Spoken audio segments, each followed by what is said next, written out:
एक बहुत ही interesting topic लेके आई हूँ जिसका नाम है क्रॉस सब्सिडाइजेशन।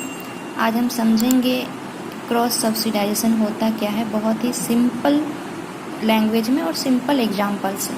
तो चलिए फिर हम स्टार्ट करते हैं कि क्रॉस सब्सिडाइजेशन होता क्या है। तो पहले हम देखेंगे कि इसका डेफिनेशन क्या होता है।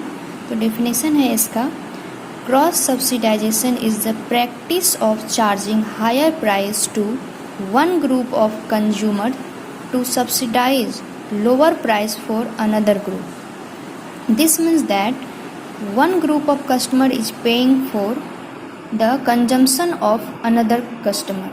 मतलब इसका मतलब ये हो गया कि जो एक ग्रुप के जो कस्टमर हैं उनसे हायर प्राइस चार्ज किया जा रहा है।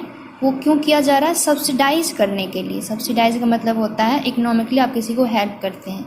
इसका हिंदी मीनिंग हो गया कि आर्थिक रूप से मदद करना।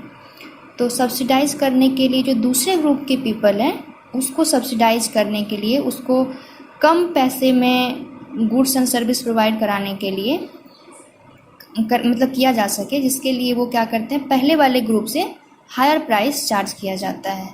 मतलब एक तरह का कह सकते हैं कि जो दूसरे ग्रुप के जो कस्टमर है जो कंजम्पशन कर रहे हैं गुड्स एंड सर्विस का, उसका पेमेंट कौन कर रहा है? फर्स्ट ग्रुप के पीपल कर रहे हैं, फर्स्ट ग्रुप के कस्टमर कर रहे हैं। और इसको अगर हम सिंपल एक लाइन में बोलें तो हम कह सकते हैं कि जो रिच पर्सन से जो पैसे लेकर के पुअर पर्सन को देना। देखिए ऐसा क्यों होता है? ऐसा इसलिए होता है कि जो हमारा इंडिया है या कंट्री ले लें, मतलब कंट्री कोई भी हो सकता है, जहाँ पे हर एक लोगों की इनकम एक जैसी नहीं होती है। किसी का इनकम बहुत ज़्यादा होता है, किसी के इनकम बहुत ही कम होते हैं। तो जिसके इनकम बहुत कम है, जो पुअर पर्सन है, वो भी बेनिफिट ले सके गुड्स एंड सर्विस का, इसीलिए गवर्नमेंट क्या करती है, हायर इनकम जिनका है, जो रिच पर्सन है, उन पे हाई चार्ज लगा के और जो पुअर पर्सन है उससे कम चार्ज लेते हैं। अब गवर्नमेंट भी पैसा कहाँ से लाएगी? उनको भी तो कहीं ना कहीं से पैसा लाना ही है। तो वो रिच पर्सन पे जो है, रिच पीपल पे हाई प्राइस चार्ज करके जो पुअर पर्सन है, पुअर पीपल है, उसको कम प्राइस में वो गुड्स एंड सर्विस प्रोवाइड कराते हैं ताकि वो भी बेनिफिट में रहे, वो भी मतलब इन चीज़ का बेनिफिट ले सके। अब इसको हम एक बहुत ही सिंपल एग्जांपल में समझते हैं। मान लीजिए यहाँ पे 3 फ्रेंड्स हैं, सीता, गीता एंड बबीता। अब ये तीनों रेस्टोरेंट जाती हैं और तीनों ने मील्स ऑर्डर किया।